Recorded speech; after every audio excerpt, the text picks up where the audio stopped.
नमस्कार दोस्तों, मैं ज्योति जायसवाल। आप सभी का मेरे यूट्यूब चैनल में ज्योति आइडियाज़ फॉर लाइफ में बहुत बहुत स्वागत है। कैसे हैं आप सब?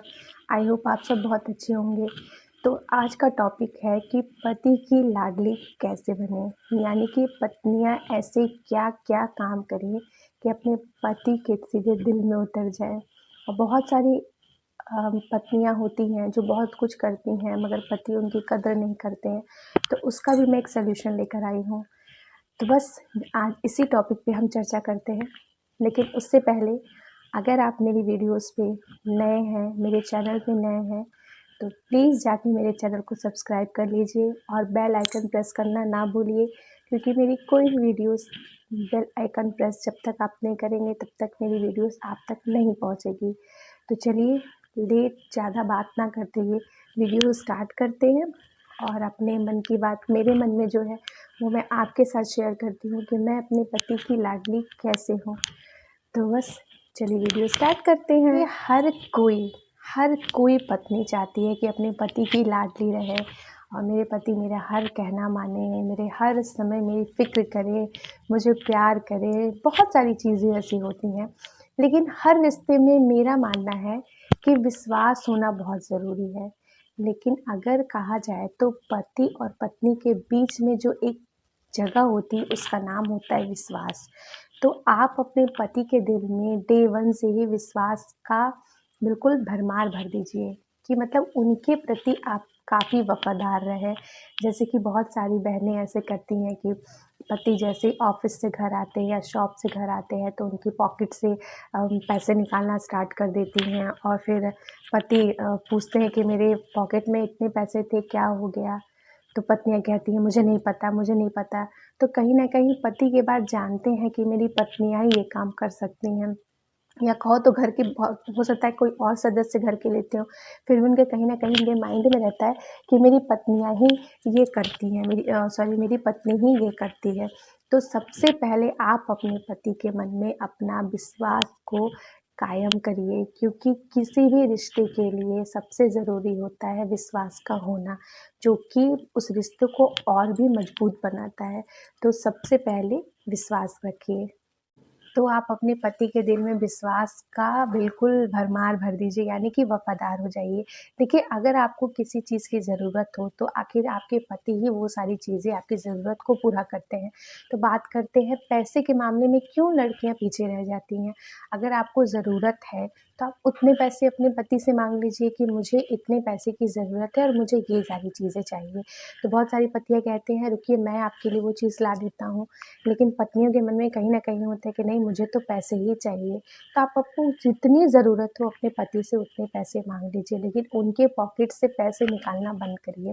क्योंकि कहीं न कहीं ये पतियों के माइंड में पिंच करता है कि मेरे पैसे मेरी बीवी ने ही लिए होंगे। इनफैक्ट हो सकता है कहीं गिर भी सकते हैं, फिर भी पतियों को कहीं न कहीं मन में डाउट होगा ना कि ये इन्हीं का काम होगा। अब मैं अपने पे, अगर आप मेरे ये वीडियोस मेरे पतिदेव अगर देख रहे हैं तो वो जानते हैं कि मेरी शादी 11-12 इयर्स कंप्लीट होने वाले हैं, लेकिन आज तक मैंने उनके पॉकेट से 10 रुपए नहीं निकाले हैं। आपको विश्वास नहीं होगा, मैं कभी नहीं निकालती हूँ। तो उन्हें पूरा विश्वास रहता है कि ये काम ज्योति ने तो नहीं किया है। तो एक होता है ना, मैंने वो वफादारी निभाई है उनके प्रति, तो वो काफ़ी ज़्यादा बेफिक्र रहते हैं कि ये काम मेरी बीवी नहीं कर सकती है। तो आप भी ये काम करना आज से बंद करिएगा, ठीक है कि कई पत्नियां ऐसे होती हैं कि पति ऑफिस से घर आते हैं या शॉप से घर आते हैं तो वो मुंह फुला के बैठ जाती हैं, मुंह लटका के बैठ जाती हैं, चिल्लाने लगती हैं, घर का सारा फ्रस्ट्रेशन जो है अपने पतियों पे निकालती हैं, जो कि मुझे ऐसा लगता है कि बहुत गलत है। कहीं न कहीं मैं मानती हूँ कि बच्चे दिन भर बहुत ज़्यादा परेशान करते हैं, घर के काम इतने होते हैं कि पत्नियाँ चिड़चिड़ी सी हो जाती हैं, ये बात मैं एग्री करती हूँ क्योंकि मेरे साथ भी ऐसा होता है। मगर आप कोशिश कीजिए कि जब आपके पति आते हैं तो आप हमेशा सजी-धजी एकदम मुस्कुराती हुई अपने पति के पास 10 मिनट आप ज़रूर बैठिए, क्योंकि कहीं न कहीं पति घर आते हैं ना तो सबसे पहले उनको ना अपनी पत्नियाँ खुशी एकदम मतलब खुशी और सुंदर से तैयार होते हुए दिखना उनको पसंद है। क्योंकि मेरे पति खुद ही हैं, अगर मैं थोड़ा-सा भी सैड हो जाती हूँ तो उनका मन सैड हो जाता है, तो मुझे बड़ा दुःख होता है। मैंने कहा कि मेरी गलती होगी तभी ये सैड हुए, है ना? तो आप कोशिश यही कीजिएगा कि जब भी आपके पति शॉप से या अपने जॉब से वापस आते हैं, तो आप थोड़ा नहीं मतलब 5 मिनट ही उनके पास बैठिए और मुस्कुरा के पूछिए, 1 ग्लास पानी के लिए पूछिए कि आपको कुछ चाहिए, कुछ खाएँगे या पानी दीजिए। क्योंकि कहीं न कहीं पति एक्सपेक्ट करते हैं घर पे आते ही कि मतलब मेरे सामने कोई आएगा 1 ग्लास पानी देते हुए, मुस्कुराते हुए। तो ये कहीं न कहीं बहुत इम्पोर्टेंट चीज़ है। क्योंकि पति दिन भर खुद ही शॉप से इतना बिज़ी होके या जॉब से इतना फ्रस्ट्रेशन होके घर पे आते हैं, तो चाहते हैं कि मैं अपनी बीवी के साथ कुछ पल क्वांटिटी टाइम बिताना चाहता हूँ। मगर होता है कुछ बच्चे होते हैं घर में तो बहुत सारे काम होते हैं, लेकिन आप कोशिश कीजिए कि आपके पति के आने से पहले आप एकदम अच्छे से तैयार-वैयार होके अपने पति के पास 10 मिनट मुस्कुरा के उनसे बात करिए। देखिए आपके पति मतलब कितने भी टेंशन में रहेंगे ना, वो 2 मिनट के सारे टेंशन को साइड करेंगे और आपसे ज़रूर बात करेंगे। तो ये कहीं न कहीं बहुत अच्छी चीज़ होती है। अब आप लोग कहेंगे कि बहुत सजी-सवरी तो जी मतलब ये मेरा मतलब नहीं कि आपको लीपा-पोती करके अपने पति के पास बैठ जाएँ, नहीं, मेरे कहने का मतलब वो नहीं है। बट एक नॉर्मल श्रृंगार होता है जैसे कि सिंदूर, बिंदी, हल्की-सी लिपस्टिक, बस इतना ही पति को रिझाने के लिए बहुत है। क्योंकि मैं अपनी बात करूँ ना तो मेरे हस्बैंड को मैं बहुत टिप-टाप तैयार होके रहती हूँ ना तो उन्हें मैं अच्छी नहीं लगती हूँ। कहते हैं बस तुम ऐसे नॉर्मल सा मेकअप करती हो तो मुझे अच्छी लगती है। तो मैं वैसे ही रहती हूँ जैसे उनको पसंद है। तो मैं बहुत टिप-टाप होके हर समय नहीं रहती हूँ। हाँ, कहीं आना-जाना रहता है तो थोड़ा बहुत तो करना ज़रूरी होता है। क्योंकि वैसे भी चले जाओ तो लोग बातें बनाने लगते हैं, क्यों ऐसे आई हैं? तो वही सारी चीज़ें हैं, तो आप ये गलती बिल्कुल ना करिए। जब आपके हस्बैंड आपके घर पे आते हैं सॉरी घर पे आते हैं तो आप मुस्कुरा के उनका स्वागत कीजिए। 2 मिनट ही उनके पास बैठिए, 1 ग्लास पानी के लिए पूछिए। घर में कुछ ऐसा उनके पसंद का नाश्ता बना है, तो उन्हें नाश्ता कराइए, ठीक है? तो इससे कहीं न कहीं पति काफ़ी खुश होते हैं, जो मुझे लगता है रिश्ते में मजबूती का सबसे बड़ा कारण ये भी होता है। नेक्स्ट जो है कि घर में कुछ भी बने, तो इसका मतलब ये नहीं कि अपने पति के सामने परोस दीजिए, ठीक है? कहते हैं कि एक पति के दिल का रास्ता उसके पेट से होके जाता है। तो ये बात कहीं न कहीं बिल्कुल सत्य बात है, इस चीज़ को मैं खुद एग्री करती हूँ। क्योंकि आप कोशिश कीजिए कि आपके हस्बैंड को जो भी पसंद है खाने में, वो आप उनको बना के खिलाइए। अगर उन्होंने कहा कि आज मुझे ये खाने का मन कर रहा है, तो आप कोशिश कीजिए कि उनको उनके पसंद का खाना आप ज़रूर बना के दीजिए, क्योंकि वो काफ़ी खुश होंगे ये सोच के कि मेरा कोई देखिए अब आप कहेंगे कि पूरे बचपन से तो माँ-बाप ने ही पाला-पोसा, माँ ने भी तो एक से एक तरीके से खिलाया होगा। तो देखिए माँ का प्यार अलग है और बीवी का प्यार अलग है। अब आप कहेंगे माँ तो पहले होती थी तो रोटियाँ बना के सिर्फ़ रोल करके और उसमें आलू ऐसे लगा के रोल करके बच्चे को पकड़ा देती थी कि बेटा तू खा ले, ठीक? लेकिन बीवी तो ऐसा नहीं कर सकती है ना, तो बीवी के लिए ना एक हस्बैंड का ना एक्सपेक्टेशन बहुत ऊपर होता है। वो माँ के लेवल तक तो नहीं होता लेकिन माँ के लेवल से कहीं अलग होता है क्योंकि बीवी का स्थान अलग है और माँ का स्थान अलग है। तो वो सोचते हैं हस्बैंड लोग कि मुझे काफ़ी रिप्रेज़ेंट करके मेरे जो लाइफ़ पार्टनर वो मुझे खाना दें। तो आप उनके पसंद का खाना बनाना शुरू कर दीजिए जो कि बहुत अच्छी बात रहेगी। तो आप अपने हस्बैंड को उनके पसंद का खाना खिलाएँ, उन्हें जो जैसे पसंद है वो अब ये कहिए कि बहुत सारा होता है ऐसा बहुत सारे घरों में काम होता है मैं मानती हूँ। लेकिन अगर आप आज नहीं बना पाईं तो कल उनके पसंद का खाना ज़रूर बनाइए और उनको खिलाइए और अपने परिवार को भी खिलाइए। पति वैसे ही काफ़ी खुश हो जाएँगे, ठीक है? तो ये कहीं न कहीं बहुत बड़ा कारण होता है एक पति और पत्नी के रिश्ते में और प्यार लाने के लिए। और पति की नज़रों में पत्नी की इज़्ज़त और ऊपर हो जाती है।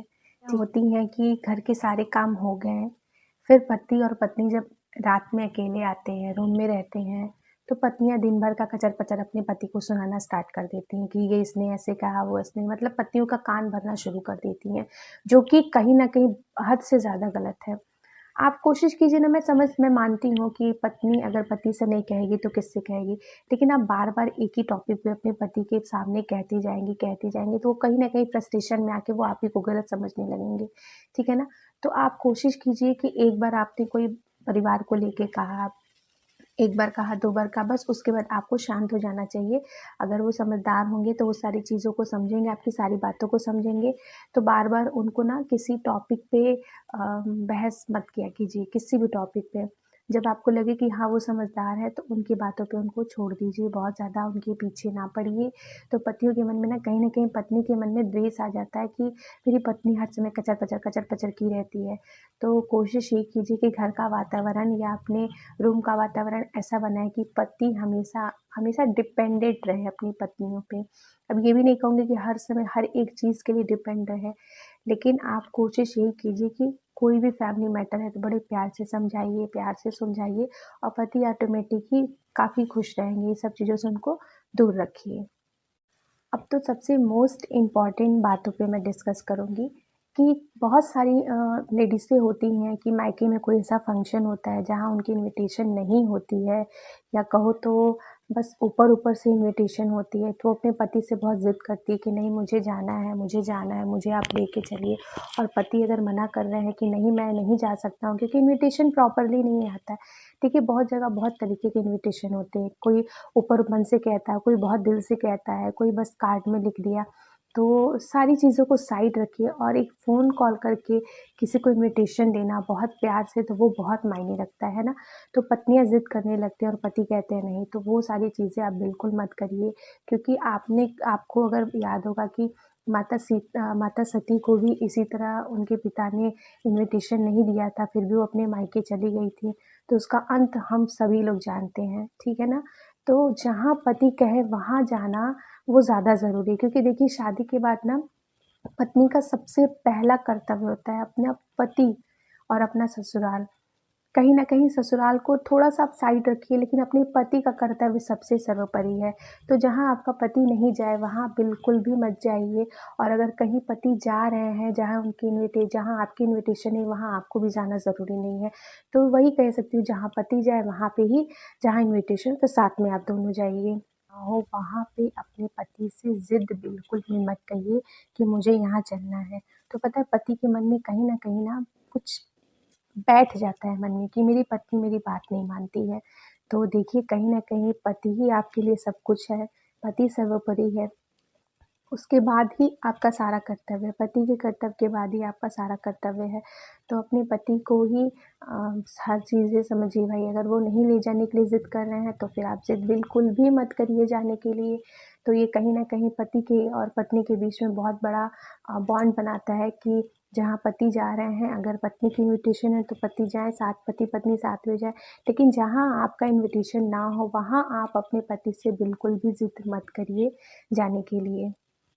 तो देखिए सबसे मेन पॉइंट पर अब आते हैं जो सबसे बेस्ट टॉपिक है कि देखिए जितना आपके पास चादर हो उतने ही पैर पसारने चाहिए। तो सही बात है कि आपके पति की जितनी कमाई हो उतने आप घर खर्च करें या अपने ऊपर खर्च करें क्योंकि पति कहीं न कहीं उनकी कमाई के हिसाब से ही वो चाहते हैं कि मेरी पत्नी घर चलाए। तो बहुत सारी पत्नियाँ होती हैं कि जो उनके एक्सपेक्टेशन बहुत ज़्यादा होते हैं कि नहीं मुझे ये चाहिए, नहीं मुझे वो चाहिए और हमेशा अपने पति को बेइज़्ज़त करती रहती हैं ये सारी चीज़ों को लेके, तो बिल्कुल भी मत किया कीजिए। देखिए, आपके पति जितने भी कमा रहे हैं ना, इज़्ज़त से कमा रहे हैं, ठीक है? कोई काम छोटा-बड़ा नहीं होता है। हाँ, देखती हूँ, मानती हूँ कि बहुत सारे लोगों के बहुत सारे मन में होते हैं कि मुझे ये करना है, मुझे वो करना है या बहुत सारी चीज़ें होती हैं और कोई ज़रूरत से ज़्यादा ऊँचे सपने देखता है ना? तो मैं यही कहूँगी कि जितनी आपके पति की कमाई हो उस हिसाब से आप खर्च करना शुरू कर दीजिए अपने परिवार के लिए क्योंकि देखिए पति देखिए कहते हैं कि समय एक जैसा नहीं होता है, कब दिन पलट जाए किसी का तो अंदाज़ा नहीं है। तो पति भी कहीं न कहीं ये सारी चीज़ें टैली करता है कि मेरी पत्नी कितना उसके अंदर सहनशीलता है, कितना वो बर्दाश्त कर सकती है। तो भगवान करे कि आप सभी का समय बहुत जल्दी पलट जाए और बस यही कहूँगी कि अपने पति की जितनी कमाई हो उतने ही आप खर्च करिए, जिससे पति के भी मन में हमेशा खुशी रहे। तो ये थी आज की जानकारी कि अपने पति की लाडली आप कैसे बने। आई होप आपको ये सारी चीज़ें समझ आ गई होंगी। कुछ चीज़ें अगर मुझे नहीं समझ में आया है तो प्लीज़ उसके लिए दिल से सॉरी क्योंकि मैं वही सारी चीज़ें आपको बताती हूँ जो मैं अपनी ज़िंदगी में वो सारी चीज़ों को फ़ॉलो करती हूँ। तो बस अपने पति की लाडली बनने के लिए कुछ महत्वपूर्ण नियम आप लोग अपनाएँ और आपका घर-बार भी सुखी रहे और सबसे ज़रूरी होता है अपने पति को समय देना। तो वो हर पत्नी का सबसे बड़ा कर्तव्य होता है। कि अपने पति को समय दें, उनसे बहुत सारी बातें करें, बहुत सारी चीज़ें होती हैं। तो चलिए, चैनल पे जो अगर मेरे नए हैं, न्यू हैं या पुराने हैं, सबको मैं यही कहूँगी कि चैनल को जल्दी से जल्दी सब्सक्राइब कर लीजिए और बेल आइकन प्रेस करना बिल्कुल भी मत भूलिएगा, क्योंकि मेरी कोई भी वीडियोज़ की नोटिफिकेशन तब तक नहीं पहुँचेगी जब तक आप बेल आइकन को प्रेस करना नहीं करेंगे जब तक उसको। तो बस चैनल पे यही कहूँगी, बस सब्सक्राइब कर लीजिए चैनल को और लाइक शेयर कमेंट करना बिल्कुल भी मत भूलिएगा, क्योंकि आपके एक लाइक शेयर कमेंट से हमें बड़ी प्रेरणा मिलती है, क्योंकि हम सब बहुत मेहनत करते हैं और मैं भी बहुत मेहनत करती हूँ। बच्चे स्कूल चले जाते हैं तो फिर मैं वीडियो शूट करती हूँ, फिर आप लोग के तक पहुँचाती हूँ। तो चलिए ठीक है, नेक्स्ट मिलती हूँ कुछ अच्छी आइडियाज़ के साथ, कुछ अच्छी टिप्स के साथ। तब तक के लिए बाय बाय।